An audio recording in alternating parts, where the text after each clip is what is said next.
नमस्ते भ्राता। नमस्ते। कैसे हैं? सब ठीक। आपकी पुस्तक हमने बहुत शीघ्र अति शीघ्र तरीके से पढ़ी है।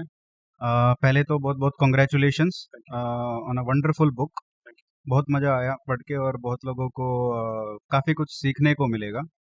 क्योंकि अभी हमको दो भाग में ये हम करने वाले हैं बातचीत। तो इसमें दो, एक मोस्टली कॉलोनियलिटी उपनिवेशवाद पे बात करेंगे और दूसरा सभ्यता। जी। दो इश्यूज पे बात करेंगे, तो इसको दो भागों में बांटेंगे। एक एक घंटे के दो पार्ट्स रहेंगे। जी। तो पहले क्योंकि बहुत डिस्कस करना है तो सीधा इसमें बात करते हैं। तो पहला जो आपका है, इसमें पहला क्वेश्चन जो मेरा ये है कि एक तो मिडल ईस्टर्न जो कॉलोनियलिटी की आपने बात की है, जी। उसको मैं सरलता से बोलूँ तो इस्लामिक उपनिवेशवाद जो है, जी। उसका जो असर था भारत पर। जी। और एक जो यूरोपियन, जिसको हम कह सकते हैं कि क्रिश्चियन उपनिवेशवाद है, उनमें आज भी बहुत सारे लोग ऐसे हैं जो इस्लामिक उपनिवेशवाद को ज़्यादा महत्व देते हैं। लेकिन आपका ये तर्क है इस पुस्तक में कि यूरोपियन जो उपनिवेशवाद है उसका कहीं न कहीं हमारे ऊपर उसका ज़्यादा विनाशकारी अ, असर हुआ है। जी। तो इसको समझाइए कि ये क्यों है? अ, इस विषय को मैंने एक सेपरेट सेक्शन सब सेक्शन में डील कर रखा है, जैसे आपने पढ़ा है। और मेरा ये मानना है कि दोनों के सोच विचार एक हो सकते हैं, लेकिन अपने विचारों को अमल करने का इनका जो तरीका है ये अलग है। हम्म। ओके। तो European coloniality which has very clear Christian basis and origins, ये एक इंस्टीट्यूशनल मैकेनिज्म में भरोसा रखता है और ये आपको अंदर से बदलता है। तो इसीलिए इनका जो इन्वेस्टमेंट होता है ये एजुकेशन में होता है और आपको इनके एडमिनिस्ट्रेटिव स्ट्रक्चर में इन्वॉल्व करने का इनका काम होता है, ताकि थोड़ा थोड़ा करके आप इनके जीवन मूल्यों को अपनाना शुरू करें और आपको ये लगे कि इनके जीवन मूल्य हमसे बेहतर हैं हम्म। और ये हमारे लिए एक दृष्टांत बन जाए। ओके। तो ये हमारा बेसिक प्रॉब्लम होता है यूरोपियन कॉलोनियलिटी के साथ, और ये इनका स्ट्रैटेजी एक एक कंसिस्टेंट और क्लियर स्ट्रैटेजी होता है। ऐसा नहीं है कि ये एक अनइंटेंडेड कॉन्सिक्वेंस है, यही इनका मकसद है। ओके। तो देयरफॉर मैंने ये इसमें बोल रखा है दैट आप इसको पहचानना सीखिए, क्योंकि आपको पता नहीं है कि आपने इनके जीवन मूल्य को कब अपनाया और आपने इसको अपना मानना शुरू कर दिया है। ओके। इसलिए आपको इसमें शत्रु नहीं दिखता है। इनकी इनके जो जितने भी जीवन सिद्धांत है या मूल्य है, आपको इसमें कोई प्रॉब्लम नजर ही नहीं आता है। So therefore the invisible enemy, जो अदृश्य है, वो सबसे ज्यादा डेंजरस होता हम्म। है। Okay. I give you a straight example. Which is the longest running insurgency in the country? North east. Exactly. Naga set में जो हो रहा है, रमी निरंजन देसाई ने इस बारे में बहुत बोल रखी है। She is done fantastic work on the subject. People should actually watch her videos and listen to her talks ये on the कहाँ subject. पे है उनका वीडियो? So YouTube में इनका actually she has done several talks as part of DTD Delhi talks and all that. अच्छा, अच्छा। इसको जरूर देखिए। ठीक। And that's about more than 60-70 years. लेकिन हम जब भी इंसर्जेंसी की बात करते हैं, we'll start with Khalistan, Kashmir. Kashmir and Punjab. वहीं पे हमारी बात रुक जाती है। We don't talk about the North East. Kashmir में कभी पैरेलल गवर्नमेंट चलाने का जो सिस्टम था वो नहीं रहा। हम्म। टेररिज्म था, but not a parallel government. But north east में ये था। वाई? क्योंकि हमने ये सोचा ही नहीं या देखा ही नहीं कि यहाँ पे हो क्या रहा है।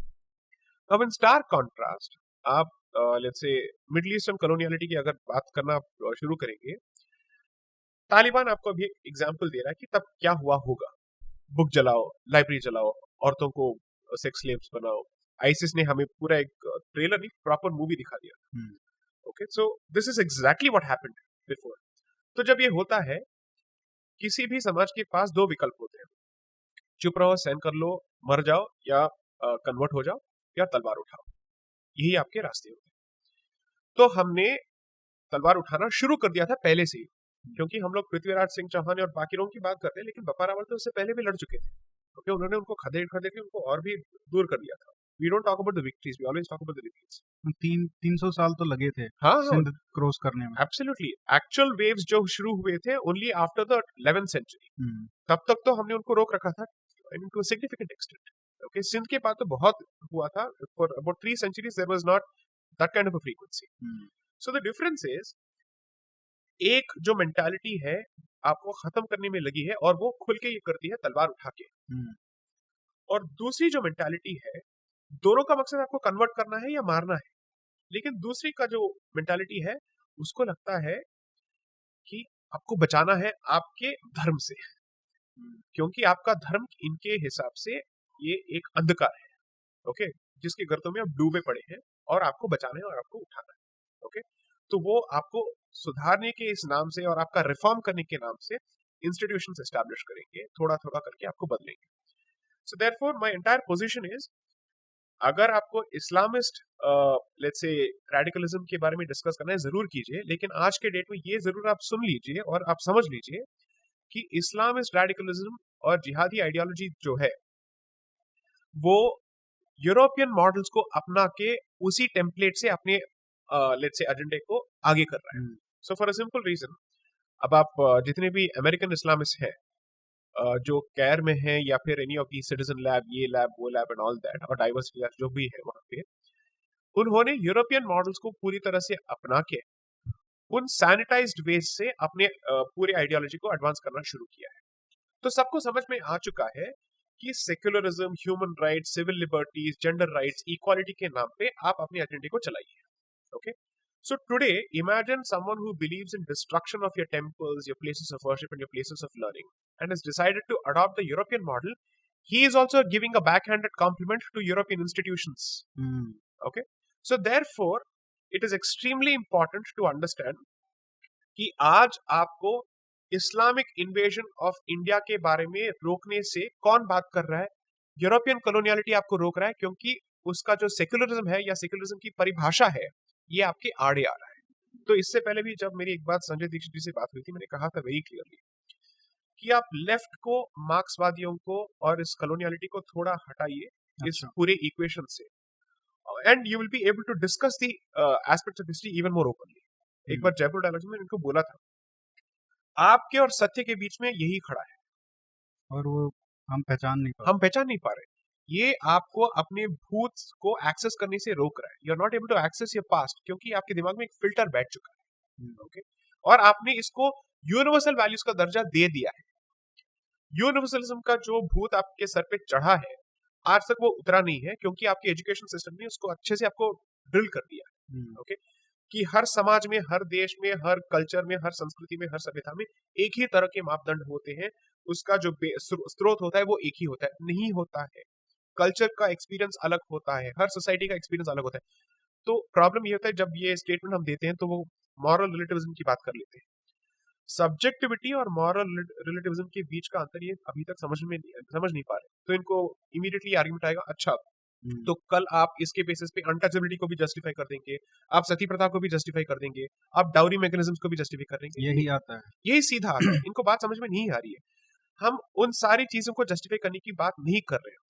इनको लगता है ये सारे जितने भी तर्क और आर्ग्यूमेंट्स हम पेश कर रहे हैं किसी भी हालत में वर्णाश्रम सिस्टम को फिर से लाने की कोशिश कर रहे हैं। इनके दिमाग में यही बैठा है, जिसकी वजह से वो हमारे एक्चुअल इशू को समझ नहीं पा रहे। यूनिवर्सल वैल्यूज अगर हो सकते हैं, अगर उसकी पॉसिबिलिटी है, मेरा सिर्फ ये पोजीशन है, ये कोई गोरा बैठ के अपने आप डिस्कस नहीं कर सकता या डिसाइड नहीं कर सकता है हमसे बात किए बगैर। अगर एक यूनिवर्सल स्टैंडर्ड एस्टैब्लिश होगा, हमारे साथ बातचीत करके हमारे विचारों को नजर में रख के उसके बाद ही बनेगा। You can't say that one particular society will decide what constitutes universal for everyone. I will go a step further, मैंने ये भी इसमें बोल रखा है, हर सोसाइटी अपने वैल्यूज को यूनिवर्सल करने की कोशिश करती है, बिल्कुल, लेकिन डिफरेंस ये है कि आप उन वैल्यूज को बाकियों पे थोपने के लिए क्या करते हैं, ओके। यूरोप अपने वैल्यूज पे इतना भरोसा करता है कि वो उसको थोपने के लिए आगे बढ़ चुका था from the 15th century onwards. So land conquer करना तो एक था ही, लेकिन आपके जीवन पद्धति, प्रणाली और आपके मूल्यों को पूरी तरह से वेस्टर्नाइज एंड क्रिश्चियनाइज स्पेसिफिकली करने की इनकी मकसद थी। That's what they wanted to do, because every society not only has universal values, it also has an idea of who is the outsider. लेकिन वो आप किस लिए करते हैं? एक्सेस रोकने के लिए, कि आप अंदर नहीं आएंगे। इनका डेफिनेशन है, अगर आप अंदर आएंगे हमारे हो जाएंगे, और हम आपके अंदर आएंगे in the sense we will enter your territories and will convert you into us. So the entire society has to be converted into that mold. So which is why colonial consciousness को या coloniality को पहचानना बहुत जरूरी है।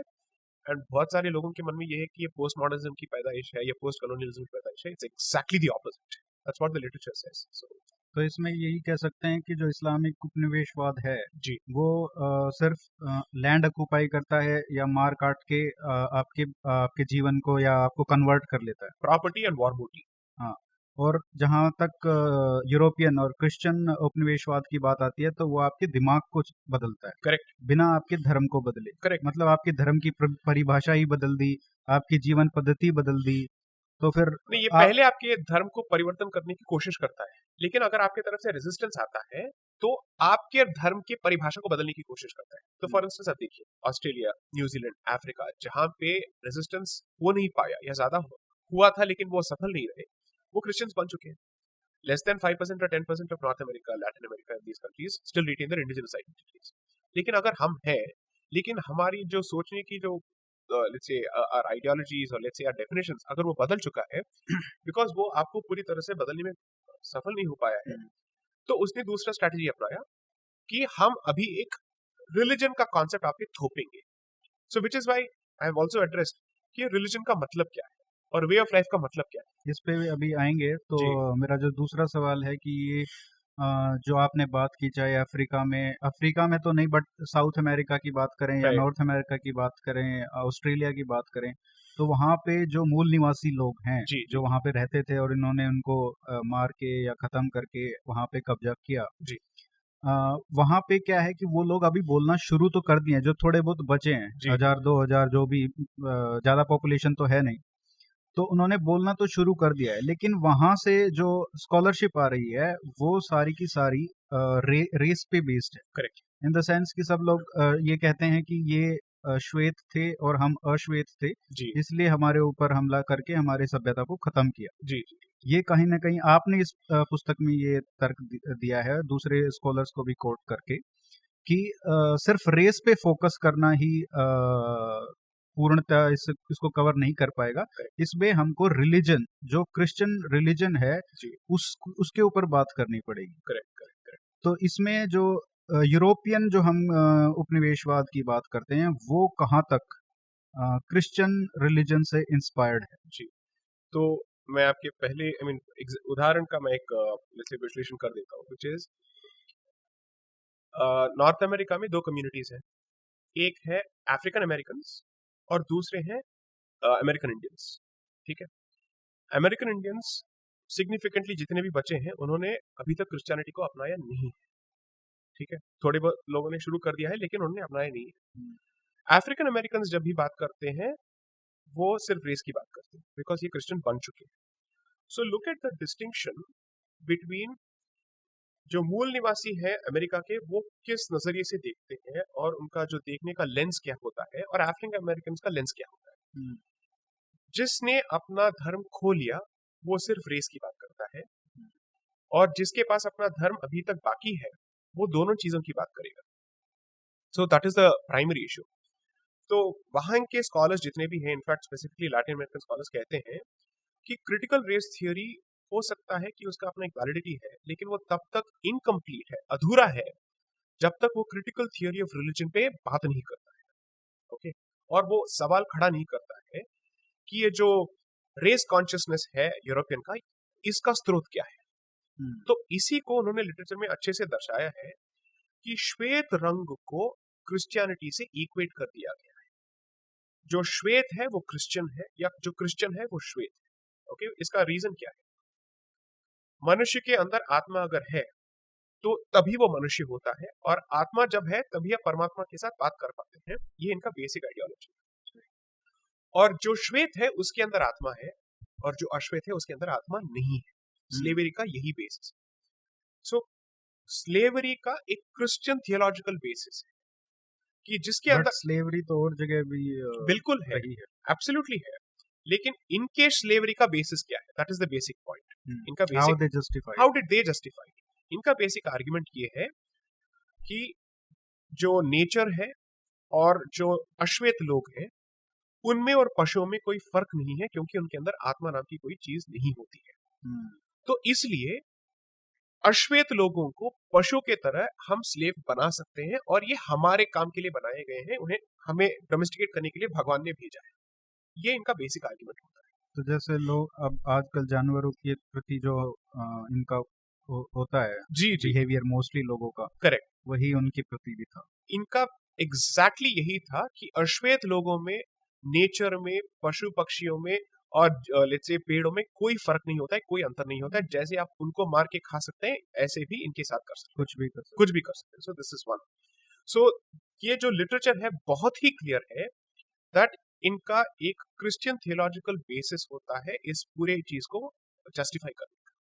सो हम जो है as far as Bharat is concerned, हमारा situation almost like American Indians है। दी ओनली डिफरेंस इज हमारी तादाद उनसे बहुत ज्यादा है, हम बचे हैं। इसलिए हमें क्रिटिकल रेस थियोरी के सिर्फ रेशियल फिल्टर को अपनाना नहीं चाहिए, हमें उसके आगे जाना चाहिए। सो डीकोलोनियलिटी का सबसे बड़ा कंट्रीब्यूशन अगर मेरे हिसाब से है, बहुत सारे कॉन्ट्रीब्यूशन है, उसमें से एक इंपॉर्टेंट कॉन्ट्रीब्यूशन है कि ये रिलीजन के बारे में बात करना शुरू कर देता है कि क्रिश्चियन रिलीजन का कॉलोनाइजेशन से कितना रिलेशनशिप है, कितना गहरा रिलेशनशिप है। तो इस बात को भारत में हम लोग टिपिकली बात इसलिए नहीं करते हैं, फिर से सेक्युलरिज्म इसके आड़े आता है। और जैसे शशि थरूर ने लिखा था बुक, ये शुरू करते हैं इकोनॉमिक्स से, बंद करते हैं इकोनॉमिक्स से कि हमारे इतने लोग मरे थे, ये थे। अरे जरूर मरे थे, we don't have to deny any of it, everything is important. ये उससे ज्यादा तो उससे पहले मरे ना। हाँ हाँ इस्लामिक उपनिवेशवाद एग्जैक्टली, के वो उस तो पे वो बात नहीं करेंगे। बात नहीं करेंगे क्योंकि क्या आता है उसके आड़े, फिर से सेक्युलरिज्म आड़े आता है। So when you want to discuss European colonization, you limited economics, the previous colonization is completely out of bounds for discussion. That is the nature of this entire creature.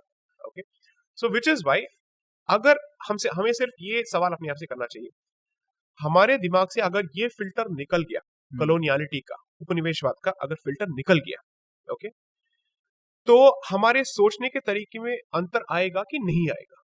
बिल्कुल आएगा। That's it. तो सवाल यही पैदा होता है कि अगर ये हमारे सोचने के तरीकों को बेहतर करता है और हमारे सामने और सारे ऑप्शंस भी क्रिएट करता है, विकल्पों भी क्रिएट करता है, and most importantly it lets you discuss your history with a greater sense of freedom.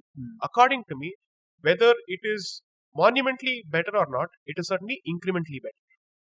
And ऐसे मामलों में जब भी डिस्कशन होता है, incremental ही होता है. But in my mind, decoloniality will be a monumental step. And इसमें मैं एक क्लैरिफिकेशन तो दे देता हूँ, जो लैटिन अमेरिकन स्कॉलरशिप है, मैंने उसको वैसे का वैसा यहाँ पे अपनाया नहीं है।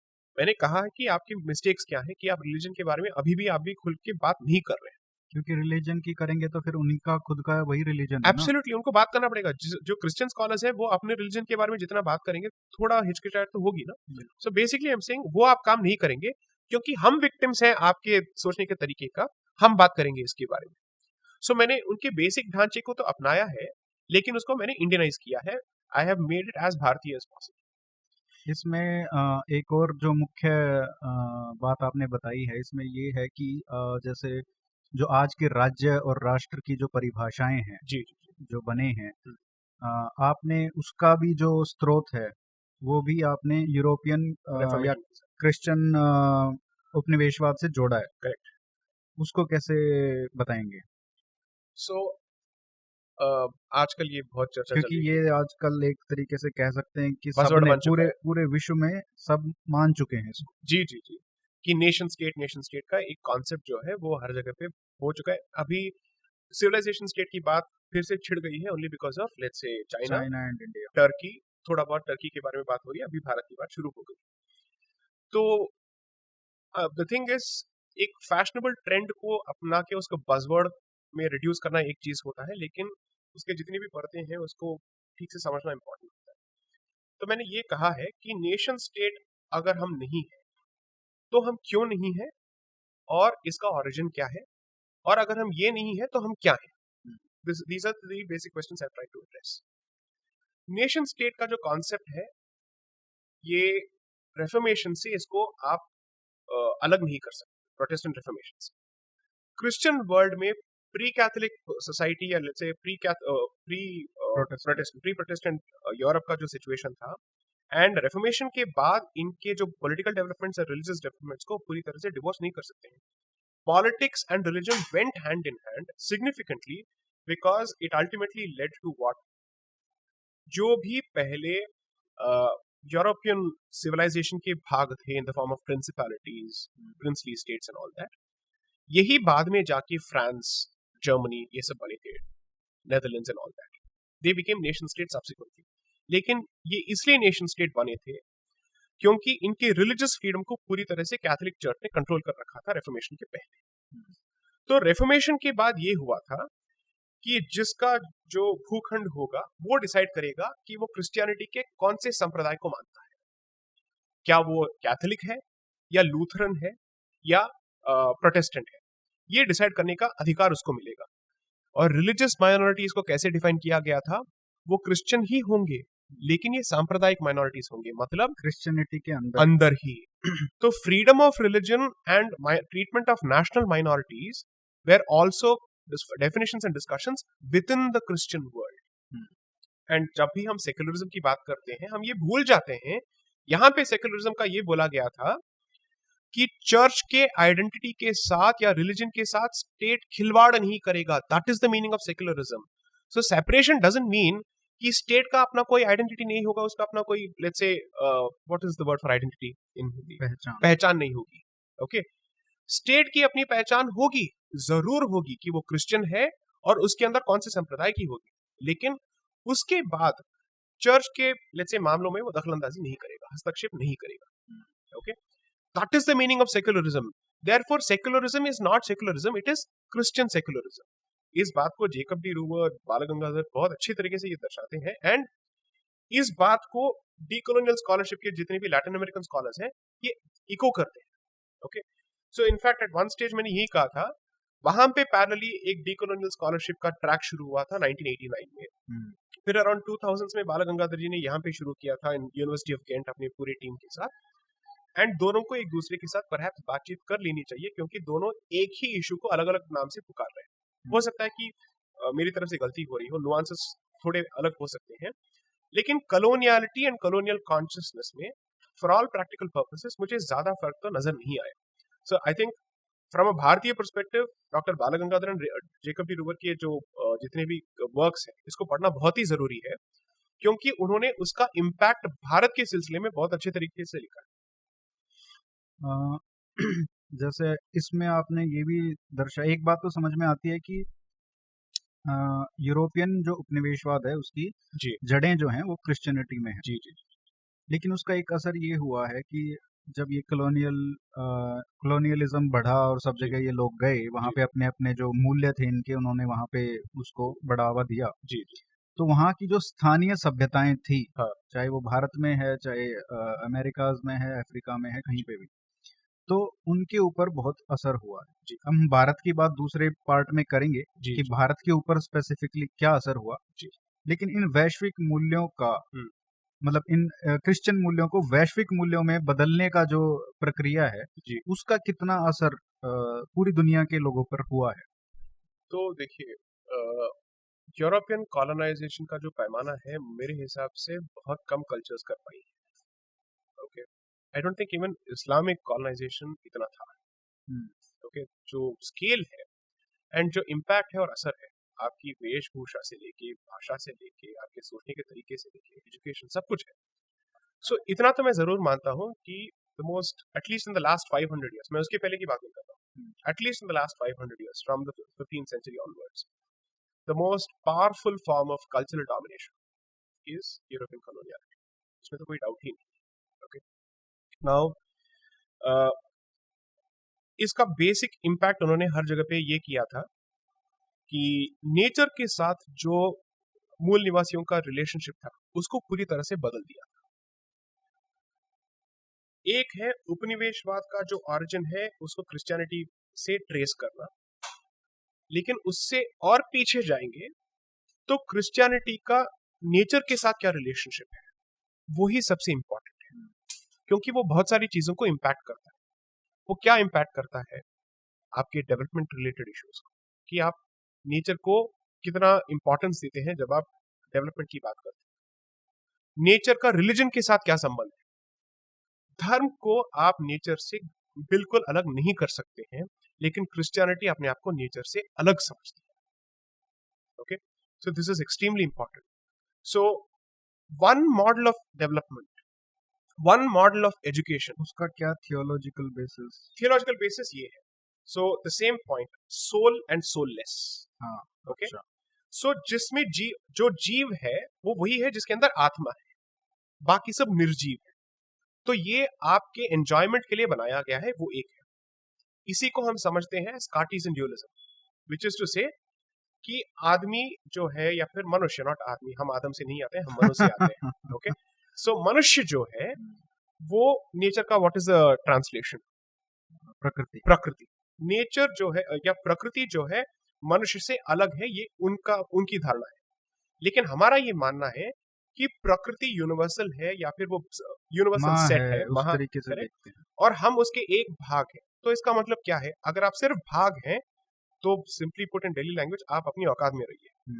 ओके, क्योंकि बाकी जीवों के भी अधिकार होते हैं, पेड़ों के भी अधिकार होते हैं, ये हमारी मान्यताएं हैं। इसलिए आपने हर एलिमेंट को डेफाई किया, अग्नि को, जल को, हर चीज को आपने डेफाई किया। आप इसको धरती माँ कहते हैं। सो हम आकाशवाणी में भरोसा कर सकते हैं, लेकिन हम धरती माँ के संतान। That is the difference. We are not the people of the sky, we are the people of the land. Okay, so ये डिस्टिंक्शन बहुत ही इंपॉर्टेंट है। फिर उन्होंने क्या किया, यूरोप के जो डेवलपमेंट के मापदंड है, रिगार्डलेस ऑफ पर्यावरण या फिर एनवायरमेंटल डिफरेंसेस, हर जगह पे आपने अपनाना शुरू किया। ये वही बात होगी कि आप उत्तराखंड में दिल्ली सेटअप करेंगे। ओके, ऐसे नहीं हो सकता है। ये मेरा ये मानना नहीं है कि उत्तराखंड में लोगों को इंफ्रास्ट्रक्चर की जरूरत नहीं है या फिर रोड्स की जरूरत नहीं, ये मैं नहीं कहता। लेकिन अगर आपको दिल्ली चाहिए तो आप दिल्ली में रहिए, लेकिन उत्तराखंड को अगर आप दिल्ली बनाने की कोशिश करेंगे तो प्रकृति इसका जवाब किसी ना किसी दिन, किसी ना किसी हालत में देगी। और प्रकृति के आगे आप कुछ नहीं है, आपके पास उसका कोई जवाब नहीं। हिमाचल में इतने सारे लैंडस्लाइड्स आप इस साल आपने देखे। लैंडस्लाइड होते रहेंगे तो जिस टूरिज्म के बेसिस पे आप अपने पूरे इकोनॉमी को खड़ी करने की कोशिश कर रहे हैं इन जगहों पे, उसका क्या होगा? टूरिस्ट तो निकल जाएंगे, वहां के लोग क्या करेंगे? जो हिमालय की बात करते हैं, जो हमारे लिए पूजनीय है, अगर वो एक एक करके ऐसे सरकते जाएंगे, then what is left of it, right? So fundamentally वैश्विक मूल्य तो एक जगह है, प्रकृति के साथ जो आपका संबंध है उसको पूरी तरह से इन्होंने बदल दिया है, और बाकी जो मूल्य है वो वहीं से निकलते हैं। और जैसे सो एक है treatment of those people who don't come from your race. Okay, complexion का जो इंपॉर्टेंस होता है, कालेपन, गोरे काले का, वो भी इसी से निकलता है। कालेपन को लेट्स से निर्जीवता से उसको इक्वेट करना, या फिर ये कहना कि उसके अंदर आत्मा नहीं है, ठीक है? तो किसी भी हालत में आपको मार मार के ठीक करना, सिविलाइजिंग टेंडेंसी जो होता है, क्योंकि आप बारबेरियंस हैं, आप बर्बर हैं, आप सैवेजेस हैं, तो आपको किसी भी हालत में हमें ठीक करना है, आपका उद्धार हम करेंगे, हमने ठेका ले रखा है। ये वैल्यूज वहीं से आते हैं। ह्यूमनिज्म का कॉन्सेप्ट जो है, हम लोग I am a humanist, I am a humanitarian, क्या बकवास किए जाते हैं। Do you understand what is humanism? Humanism comes from Christian concept of Cartesian dualism, which puts humans at the top of the entire order. हमें इस पूरे chain में हमें टॉप पे खड़ा करता है ह्यूमनिज्म, और बाकियों को हमारे नीचे रखता है। Whereas हमारी जैसे ये मान्यता है कि हमारे पास हो सकता है कि सोचने की शक्ति हो, लेकिन इस सोचने की शक्ति को हमें इस चीज में उपयोग करना चाहिए कि बाकियों के अधिकारों को आप रिकॉग्नाइज करें। सो ह्यूमनिज्म का जो कॉन्सेप्ट है वहीं से आता है, and humanism according to me is perhaps the most destructive feature, क्योंकि इसको हमने इसका डेफिनेशन ही हमने बदल दिया है। Humanism means I don't believe in religion, I believe in human beings, I believe in human. That's not what humanism is all about. Humanism is fundamentally a distinction that you have struck between yourself and nature. That's where the problem starts. तो अच्छी बात है अगर वो अब उस तरीके से बदल रहे हैं उसकी परिभाषा। जी जी। और कहीं ना कहीं जो हिंदुइज्म कहता है जी जी, उसकी तरफ ही आ रहे हैं। प्रॉब्लम ये है कि हमने इसको एक रिलीजन का लेट्स से दर्जा दे दिया है ह्यूमनिज्म को, and we have effectively also convinced ourselves that humanism is the import from the west. ये that is the belief. Anybody who believes in humanism is not tracing his belief from Hindu let's say philosophy. Hindu दर्शन से वो उसको trace नहीं कर रहा है, वो उसको यूरोपियन दर्शन से ट्रेस कर रहा है। Ask him what is the literature that he subscribes to when it comes to humanism, and let's see if he is able to name any Hindu darshan. नहीं करेगा। Instagram posts. Exactly. That humanism comes from the West, secularism comes from the West. This is entirely their thinking. Therefore, assume for a moment कि आपको humanism की परिभाषा को बदलना भी है, एटलीस्ट ये जान के बदलिए कि यूरोप की परिभाषा अलग है और आप जिस चीज को ह्यूमनिज्म मानते हैं वो अलग है, and please don't give credit to Europe for this. इसमें एक जो सबसे मजबूत कह सकते हैं, सबसे जी मजबूत जो वैश्विक मूल्य बन चुका है जी वो सेक्युलरिज्म है, जी जी ठीक है। जी। तो इसमें इसका कहाँ से, इसकी जड़ कहाँ पे है? सो वही Protestant reformation treaty of Westphalia वहीं से आती है। उसको थोड़ा मैं बताइए, विस्तार से समझाइए। समझाने की कोशिश करता हूँ। सो समझ लीजिए कि जितने भी लोग थे यूरोप में उसके पहले, ये दो पावर्स को या फिर दो व्हाट इज द स्तंभों को मानते थे। एक है Roman Catholic church and the other is the Habsburg empire, it's the house of the Habsburg, which is effectively then Germany बन गई थी and all that.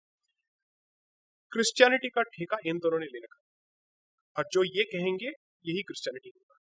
So Christianity was effectively the religion of the Roman Catholic priests and the church. And अगर हमें इस राज परिवार और Catholic church के बीच का जो रिलेशनशिप है अगर उसको एस्टैब्लिश करना है, चर्च, राज परिवार, उसके बाद बाकी सब, ओके। तो एक स्टेज पे ये आ गया था दैट प्रीस्ट का जो कंट्रोल है वो इतना ज्यादा हो गया था that they were constantly telling people that let's say the first sin को आप मत करो, क्योंकि उनका और सेक्सुअलिटी का बहुत ही लेट्स से तनावपूर्ण रिलेशनशिप था। Church has never been able to reconcile itself with sex and sexuality, therefore they have a very troubled relationship. लेकिन एक हाथ पे आप ये कर रहे हैं, दूसरे हाथ वो भी कुछ और किए जा रहे थे, और लोगों को ये दिख रहा था कि इनकी हिपोक्रेसी क्या है। जिस चीज के खिलाफ आप हमसे कहते हैं कि आप इससे बच के रहो, वो चोरी छिपे करते रहे, और वो भी बच्चों के साथ करते रहे और आज भी करते हैं, right. So this is effectively what they came out. फिर ये भी हो रहा था कि चर्च के बाहर एक अलग सा मोनास्टिक ऑर्डर एस्टैब्लिश होना शुरू हो चुका था, जो एक्चुअली रेफॉर्मेशन की ओर जा रहा था। रेफॉर्मेशन का मतलब कुछ और ही था, विच इज टू से कि आप अपने आप को इतना शुद्ध कीजिए और सेक्स से इतना बचिए कि जब यीशु फिर से आ जाए आप उनके काबिल बने। So you getting ready for the second coming, that's the meaning of reformation. Reform yourself spiritually to such an extent that you deserve the second coming. अब ये इटर्नल प्रोसेस है, ये तो कंटिन्यू होता रहेगा, क्योंकि किसी को नहीं पता कब होगा। मतलब हर साल कोई कहता है कि इस साल आएंगे, उस साल आएंगे, लेकिन कभी आए नहीं, पता नहीं आएंगे नहीं, we don't know, but this is the process, right. तो इस रेफॉर्मेशन प्रोसेस को, एंड ये जेकब डी रूवर की बुक में बहुत अच्छा है, these are portions from him, I don't want to take credit for something that somebody else has done, okay. In his book Europe Secularism and Europe India and the Limits of Secularism, that's a fantastic book, that's what people should read primarily. तो उसमें उन्होंने ये बोल रखा है कि इस monastic order को देख देख के लोगों ने कहा चर्च से ये लोग बेहतर हैं, तो इन मोनास्टिक ऑर्डर्स को चर्च ने कोऑप्ट कर लिया। उनकी अपनी नीति थी। ये कोऑप्शन का जो स्ट्रैटेजी हम आजकल कहीं और देखते हैं, तो चर्च ने वही किया था कि ये लोग इसको देख के अगर इनसे प्रेरणा ले रहे हैं तो हम इनको अपना भाग पर लेते हैं। ये टिपिकल एक्विजिशन हो गया, कॉर्पोरेट एक्विजिशन हो गया, उन्होंने एक्वायर कर लिया, और मोनास्टिक ऑर्डर्स के जितने भी मंक्स थे इन्होंने बिशप्स उनको बनाना शुरू कर दिया। बट अनफॉर्चुनेटली जो टाइड स्प्रेड हो रहा था एंटी चर्च के खिलाफ एंड एंटी कैथोलिक चर्च के खिलाफ, वो ज्यादा हो चुका था, because the stories of lecherous monks, gluttonous monks, let's say sexually perverted monks, ये बहुत ज्यादा हो चुका था, I mean priests so to speak. At that stage is when Martin Luther King and Calvin they effectively come into the picture, and इन्होंने reformation काम करना शुरू किया कि पोप की अथॉरिटी को पूरी तरह से खत्म करना पड़ेगा, वरना ये हमारी जिंदगी को बर्बाद कर देंगे, एंड क्रिश्चियनिटी को ये पूरी तरह से रिलीजन ऑफ प्रीस्ट्स बना देंगे। पंडितों के खिलाफ या प्रीस्ट के खिलाफ जो घृणा है ये वहीं से शुरू होती है, और इसी को उन्होंने बाकी जगह पे इम्पोर्ट किया था, सिर्फ भारत में नहीं है। जब भारत की बात होगी हम बात करेंगे। एक और इम्प्लीकेशन, एब्सोल्युटली सीधा इम्प्लीकेशन, एंटी क्लेरिकल सेंटिमेंट जो है, या फिर प्रीस्ट क्लास के खिलाफ जो सेंटिमेंट है और यहूदियों के खिलाफ जो सेंटिमेंट है, ये वहीं से शुरू होता है, because even in Orthodox Judaism और ओरिजिनल जुडाइज्म प्रीस्ट का अपना एक रोल है। सो अगर आप बाइबल में देखेंगे, the synagogues and all of these are called as dens of corruption and all that. That's how Jesus is seen as referring to them. और ये लकड़ी लेके जाते हैं, उनको मारते हैं and all that. That's what is the reference. So priestly class के खिलाफ जो घृणा है, ये reformation का एक सीधा प्रोडक्ट है। बच्चा है उसका, not even some let's say होता नहीं है, सीधा डायरेक्ट प्रोडक्ट ही है। तो उस सेंटिमेंट को वो आगे करते गए, and at one stage Reformation had spread in several parts of Europe. And दोनों बीच ग्रुप्स के बीच में पहले एक ट्रीटी हुआ था around I think 1555, the treaty of Augsburg की समझौता कर लेते हैं एंड रोमन कैथोलिक चर्च ने ये कह दिया था कि हम दो व्हाट इज दिस डिनोमिनेशंस या संप्रदाय को रिकॉग्नाइज करेंगे, एक है Roman Catholic church and the other is Protestantism. But उन्होंने तब भी लूथरनिज्म को एक्चुअली रिकॉग्नाइज किया था, they did not recognise Calvinism. होते होते finally after the 30 year war, जब ट्रीटी ऑफ वेस्टफालिया आता है, तब तीनों डिनोमिनेशंस को ऑफिशियल डिनोमिनेशंस ऑफ क्रिश्चियनिटी का दर्जा दिया जाता है, लूथरनिज्म, कैल्विनिज्म एंड रोमन कैथोलिसिज्म, तीनों को दिया जाता है। एंड ये कहा जाता है कि जितने भी यूरोप के स्टेट्स हैं और जिनके जितने भी राज परिवार हैं, उनके पास अभी ये अधिकार होगा कि आप अपने टेरिटरी के लिए इन तीनों डिनोमिनेशन से जिसका भी चुनाव करेंगे, ये अधिकार आपका होगा। रोमन कैथोलिक चर्च इसके साथ हस्तक्षेप नहीं कर सकता। So therefore the concept of a nation state and the concept of a denominational identity effectively went hand in hand. So this is the meaning of the separation, and in strictly speaking, you should call it separation of the Roman Catholic Church from the state. It's not just the church. और Jack Roover, right?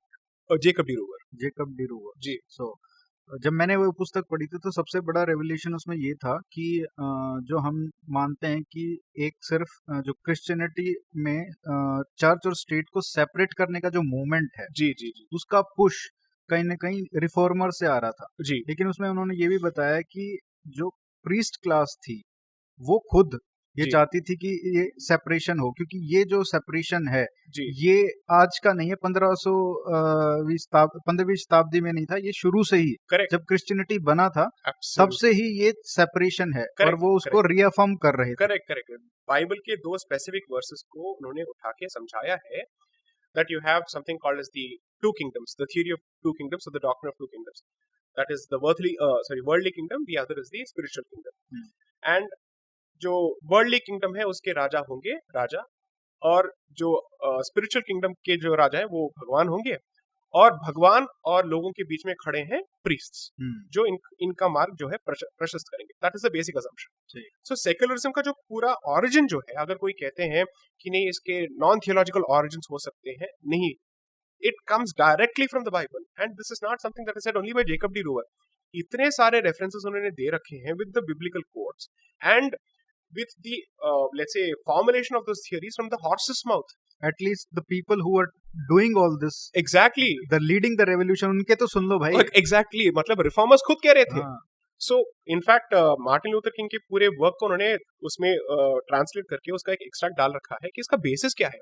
मतलब 15वीं शताब्दी और 16वीं शताब्दी में लोगों ने ये कह दिया है कि इसका बेसिस बाइबल से आता है, और आज हम कह रहे हैं नहीं, इसका एक अलग बेसिस बनाएंगे, वैश्विक बेसिस बनाएंगे, जिसका क्रिश्चियनिटी के साथ कोई, अगर आपको बनाना है ठीक है, तो आप ये तो सवाल अपने आप से कर लीजिए दैट धार्मिक फिलॉसफी में separation of the place of worship from the state का कॉन्सेप्ट है या नहीं। बात वहां से शुरू होनी चाहिए। धर्म इसकी लेट्स से परमिशन देता है कि नहीं, आपने ये सवाल कभी पूछा ही नहीं है।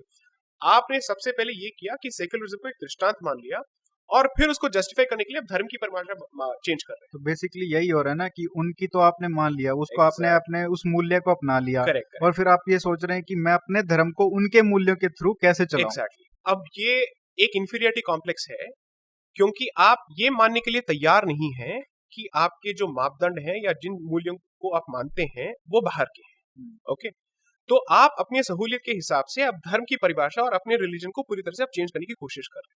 अगर कॉन्फिडेंस है एंड अगर आप सच में स्वतंत्र होना चाहते हैं और अपने तंत्रों के साथ जीना चाहते हैं या उसके बेसिस पे जीना चाहते हैं, तो ये बेसिक सवाल, मूल प्रश्न तो कीजिए कि हम इसमें भरोसा करते हैं या नहीं करते हैं, एंड हमारे लिए धर्म और राज्य और राष्ट्र के बीच का रिलेशनशिप क्या है, इसके सिद्धांत क्या है। ये डिस्कशन कहां पे हो रहा है।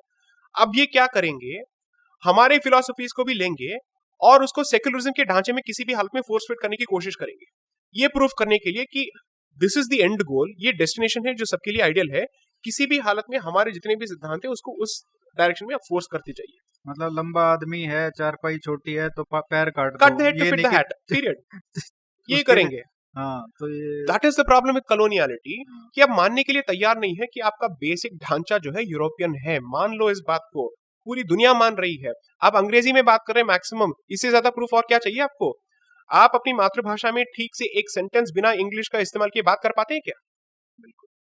इसमें एक बात जो ये आती है, इसमें ये कहते हैं कि जो आज का सेक्युलरिज्म है, जी जो आज बात करते हैं पंथ निरपेक्षता की, जी जी मैं धर्मनिरपेक्ष तो नहीं बोलूंगा, जी तो ये आर्ग्यूमेंट दिया जाता है कि इसमें दिक्कत क्या है। अगर सभी जो पंथ हैं, चाहे क्रिश्चियनिटी है, जी हिंदुइज्म है या इस्लाम है, हम्म, ये लोग बोलते हैं कि सबको बराबर का अधिकार होना चाहिए। जी अगर आप गवर्नमेंट में हो तो सबको इक्वल ट्रीट करो। Correct correct. मुझे उसमें प्रिंसिपली प्रॉब्लम नहीं नजर आता है, लेकिन एक ये सवाल मेरे लिए अधूरा लगता है। Tell you why.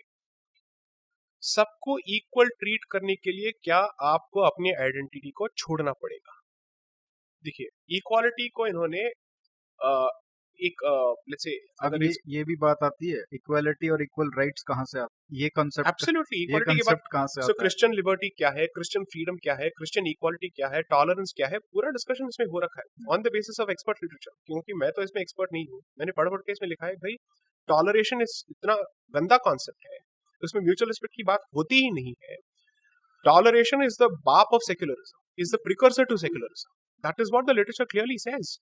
So toleration की बात आप मत ही कीजिए, क्योंकि टॉलरेशन का मतलब ये है कि हम इसको सह रहे हैं कि आप अपने धर्म को उसका निर्वाह कर रहे हैं, लेकिन हम ये उम्मीद करते हैं कि किसी दिन बाइबल आपकी आत्मा को पियर्स करेगी और आपके आत्मा का परिवर्तन हो जाएगा, और जिस दिन ये परिवर्तन होगा आपके लिए स्वर्ग का मार्ग खुल जाएगा। सो दिस एक्स्ट्रा एक्लेसियम नल्लस एलिस, there is no salvation outside the church, ये सीधा कॉन्सेप्ट है टॉलरेशन का। उनका सिर्फ एक ही बिलीफ है, यहीं पे क्रिश्चियनिटी और इस्लाम के बीच का ये फर्क बाहर आता है। इफेक्टिवली इस्लाम से नहीं माना, तलवार निकालो। ये तलवार उठाते हैं क्रिश्चियंस, लेकिन इनका तलवार होता है what they call the soul piercing sword of the gospel. Okay, so they believe that the divine word is so powerful that it will pierce the sword और आप खुल जाएंगे। So this is toleration.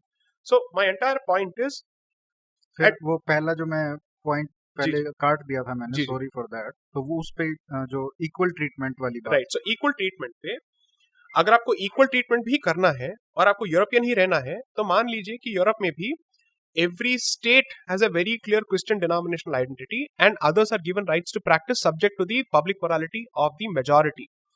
The limitation that comes in our constitutions subject to public morality, आपके ये अधिकार होंगे, वो अधिकार होंगे। public morality कौन सी morality होगी? majority की morality होगी।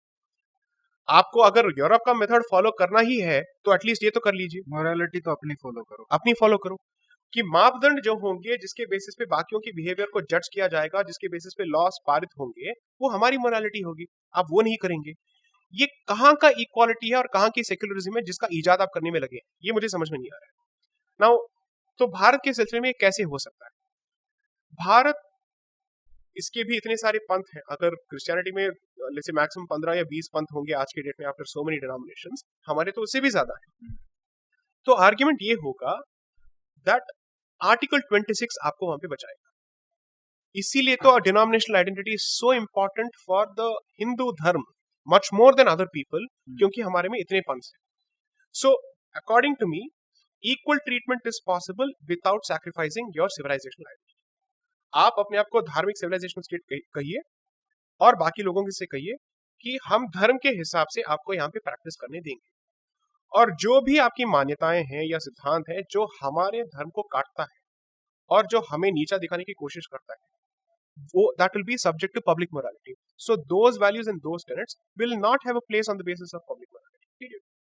लेकिन इसमें एक सवाल ये जरूरी है एड्रेस करना जी कि अगर आप एक तरफ तो ये कहते हैं कि सभी पंथ जी बराबर नहीं है, जी जो लोग कहते हैं, हाँ हाँ कुछ लोग तो चलो ये कहते हैं कि सब बराबर है इसलिए सेक्युलरिज्म ठीक है, चलो राइट अगर सब बराबर हैं तो सबको बराबर तरीके से ट्रीट करना चाहिए। राइट राइट लेकिन जो लोग ये कहते हैं कि सब पंथ बराबर नहीं है, जी, वो भी इक्वल ट्रीटमेंट की बात इक्वल ट्रीटमेंट की बात करते हैं। अगर बराबर नहीं है तो बराबर अधिकार या बराबर ट्रीटमेंट कैसे हो सकता है? आई थिंक उनके फंडे थोड़े हिले पड़े हैं इस इशू में, because see the fact of the matter is this.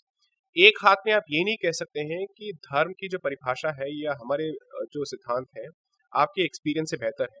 Bharat में बैठ के बोलने का आपका ये अधिकार है बाय द वे। आप मिडिल ईस्ट में जाके ये कह नहीं सकते हैं, क्योंकि उनको मानने का वहां पे अधिकार है कि उनके लिए कौन सा बेहतर है या सुपीरियर है। तो भारत में जब आप ये कह रहे हैं तो पब्लिक मोरालिटी का बेसिस क्या होगा? इफ एवरीथिंग इज इक्वल तो पब्लिक मोरालिटी का स्रोत क्या होगा, ये तो बता दो फिर, राइट? फिर सिविलाइजेशनल आइडेंटिटी का स्रोत क्या होगा इफ एवरीथिंग इज इक्वल? तब आप में और गंगा जमुनी तहजीब की जो बात करते हैं उनमें फर्क क्या रह गया? क्योंकि वो अभी ये प्रूव करने में तुले हुए हैं कि इस्लाम भारत का एक it's indigenous to Bharat now. That is the next level of the argument. In fact, one of the so-called journalists who keeps ranting on television on a regular basis, on Twitter on a regular basis, उन्होंने ये तो बोल ही दिया, नहीं, Islam is a product of India and it has come from India. It is as native to India as every other religion. कौन भाई साहब? खानम. अच्छा जी. लेकिन आपने आपकी वो जो ओवैसी के साथ जो डिबेट थी उसमें तो आपने सीधा उनसे पूछा था कि भैया आप कहते हो कि ये भारत से है, जी जी, भारत का इस्लाम है, जी जी, भारत की कौन सी पुस्तक में से आपने इसको उन्होंने निकाला कहा है? फतवा आलमगिरी. फतवा तो आलमगीर. फतवा में आलमगिरी कहाँ से आता है? तो उन्होंने कहा नहीं, ये कुरान और शरिया से आता है. तो थैंक यू, और बचा क्या है फिर बोलने के लिए? एंड ये खुल के माइक ड्रॉप. नहीं, तो ये तो बोल दो कि अगर ये फतवा आलमगिरी है, then it's written by Aurangzeb only, no? So when Audrey Truschke effectively keeps saying he is this and he is that, has she done an analysis of Fatwa Alamgiri and what it says with respect to treatment of non-Muslims? I don't think she's ever discussed it. You should confront her with this book and you should ask her, tell us on what basis do you portray such a beautiful and dovish picture of this hawk?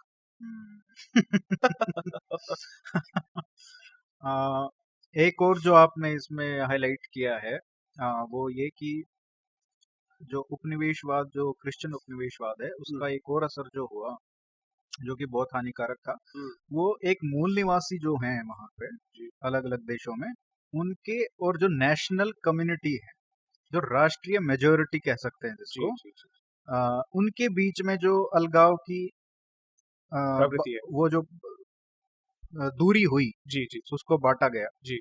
अब वो उन देशों में तो ठीक है जहाँ पे जो नेशनल कम्युनिटी इम्पोर्टेड यूरोपियन है, कम्युनिटीज थे, ठीक है, वहां से आए थे, बाहर से आए, तो वो डिफरेंस समझ में आता है कि आप मूल निवासी हो, हम बाहर से आए हैं, हम नेशनल मेजोरिटी में बेशक हैं, लेकिन आप मूल निवासी हो. करेक्ट. जब भारत की बात आती है तो कुछ लोगों को मूल निवासी बोला जाता है. करेक्ट. और बाकी जो अपर कास्ट है या और लोग हैं उनको नेशनल मेजोरिटी बोला जाता है. Correct correct. तो ये भारत में और ये भारत में तो हम बात करेंगे, लेकिन बाहर भी जी जी, कितना इसको कैसे देखते हो कि किस तरीके से असर हुआ है इसका? देखिए, इस इशू को बिना भारत को डिस्कस किए थोड़ा इसके जो मुश्किल है, क्योंकि और जगह बचा नहीं है. ओके, तो मैं इसको एक छोटा सा जवाब देके छोड़ देता हूँ for the next section, which is, देखिए, सबसे पहली बात ये है कि ट्राइब का जो कॉन्सेप्ट है ये यूरोपियन ने इन्वेंट किया था. जैसे कास्ट का एक कॉन्सेप्ट है, ट्राइब को भी इन्होंने इन्वेंट किया था. उसी डेफिनेशंस के आधार पे जितने भी इंटरनेशनल कन्वेंशंस बने थे वो बने हैं मोस्टली. उसके 2000 और 2007 की जितने भी हैं थोड़े बहुत बेहतर है, लेकिन वो भी पूरी तरह से कंप्लीट नहीं है, क्योंकि वहां पे वो क्रिश्चियन मिशनरीज का जो रोल होता है ट्राइबल्स को कन्वर्ट करने का, उसको एड्रेस ही नहीं करते. और मैंने बुक में ये बोल रखा कि आप कहते हैं कि नेशनल कम्युनिटीज जो हैं ट्राइबल्स के साथ छेड़छाड़ नहीं करेंगे, लेकिन आपने सीधा ये नहीं कहा कि क्रिश्चियन मिशनरीज का भी अधिकार नहीं है कि जाके आप उनके जीवन प्रणाली को बदलें या धर्म परिवर्तन उनका करें. ये तो कहीं नहीं है. एक भी इंटरनेशनल इंस्ट्रूमेंट पे इस पे कोई चर्चा नहीं होती है. 2007 में भी नहीं हुई है. So even the most progressive, the most broad and the most comprehensive document that speaks of the rights of indigenous peoples, even that doesn't do anything as far as the right of preserving their religion, preserving their faith system, preserving their way of life is concerned. क्योंकि आपने कहा हम उनके reservations को वैसे ही छोड़ देंगे, उनके पर्यावरण के साथ कोई छेड़छाड़ नहीं करेंगे. अगर उनसे कोई लेट्स से रिसोर्स लेते हैं जिससे आईपीआर कुछ निकलता है तो उनके साथ बेनिफिट शेयरिंग का कॉन्सेप्ट होगा. अरे ये सब ठीक है, but what about their religion, what about their faith system? You don't talk about what your missionaries constantly do about it. Bharat में यही डिस्कशन होना चाहिए, क्योंकि हमसे नेहरू ने ये कहा था कि आपके साधु संत जो है नॉर्थ ईस्ट में नहीं जाएंगे, लेकिन बाकियों को हम वहां पे खुला छोड़ दे देंगे, वहां पे जाके लोगों को कन्वर्ट कर देंगे. तो जब ये सब सारे डिस्कशंस होते हैं, मैं इस इशू को भारत के बारे में जब हम डिस्कस करेंगे और इसको कहूंगा कि उनके गिल्ट कॉम्प्लेक्स को भारत के सो कॉल्ड नेशनल मेजॉरिटीज पे उन्होंने कैसे थोप दिया है, और हमें उन्होंने आर्यन बना दिया कि आप आर्यन कॉलोनाइजर्स हैं जो हमारे पहले आए थे, तो देयरफॉर आपका जो ट्रीटमेंट होगा हमारे जाने के बाद वैसा ही होगा जैसे हमारा होता है बाकी देशों. तो हमें कॉलोनाइजर से इक्वेट कर दिया है इन्होंने, और हमने इसको मान भी लिया है. No attempt on the part of the Indian state to say ये डेफिनेशन और ये मापदंड हम पे लागू मत कीजिए कि हम कॉलोनाइजर्स नहीं है, हम इन्वेडर्स नहीं है. आप हैं, लेकिन आप हमारे साथ please don't compare with us. That's a position we haven't taken so far. In fact this discussion can't be had without a reference to the Aryan invasion theory.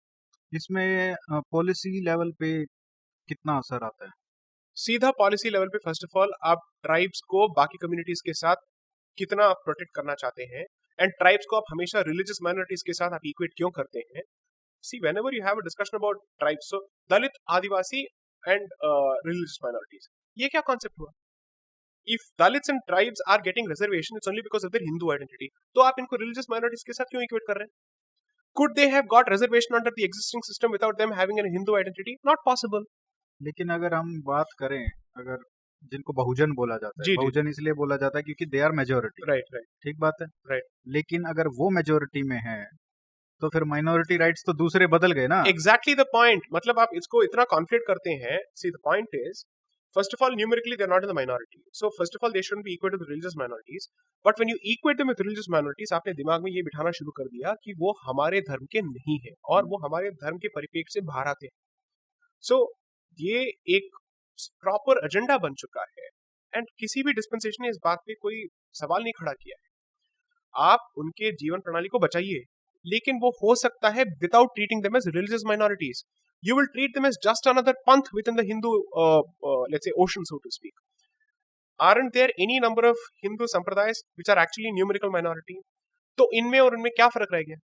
Not a difference. The only difference is ये civilization के बाहर या let's say city और village के बाहर ये जंगलों में रहते हैं या पहाड़ों में रहते हैं. Therefore, they will need special protection. All of that is understood.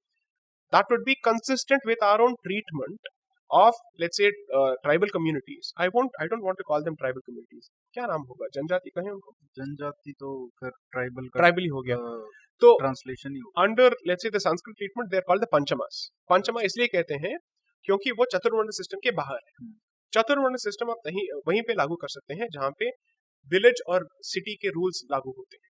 लेकिन अगर ये जंगलों की बात होती है या पहाड़ों की बात होती है, उसको माना जाता है Panchama, which is outside the चतुर्वर्ण category. That is our treatment of it. And I'll go a step further.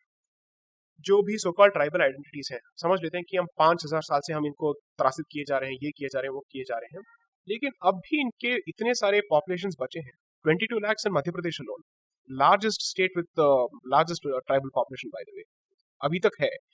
Would that have been possible if Hinduism believed in converting them? हमने अभी तक उनको जीवित रखा. ट्राइबल पॉपुलेशंस को पूरी तरह से कन्वर्ट करके या फिर उनको अपने घर से बेघर करना तो यूरोप में हुआ है, ऑस्ट्रेलिया में हुआ है, अफ्रीका में हुआ है, लैटिन अमेरिका में हुआ है. और ये बात कुछ लोग देख के कहेंगे कि क्रिश्चियन और जो इस्लामिक उपनिवेशवाद वाले हैं वो भी यही कहते हैं कि अगर हम आपके ऊपर अत्याचार करते तो क्या आप जिंदा रहते. लेकिन इसमें हमको ये अंतर देखना पड़ेगा कि आज भी ट्राइबल वैसे ही जी रहे हैं, वैसे ही जीवन जी रहे हैं जैसे उनके दिमाग को भी बदला नहीं, उनके मारा भी नहीं, कोई वो भी नहीं. करेक्ट. तो ये बहुत इंपॉर्टेंट डिफरेंशिएशन है. करेक्ट. चलिए, ये तो पहला भाग था. दूसरे भाग में हम बात करेंगे कि किस तरीके से जो उपनिवेशवाद है उसने भारत पर असर डाला है और क्या क्या हानियां हुई हैं. ब्रेक के बाद.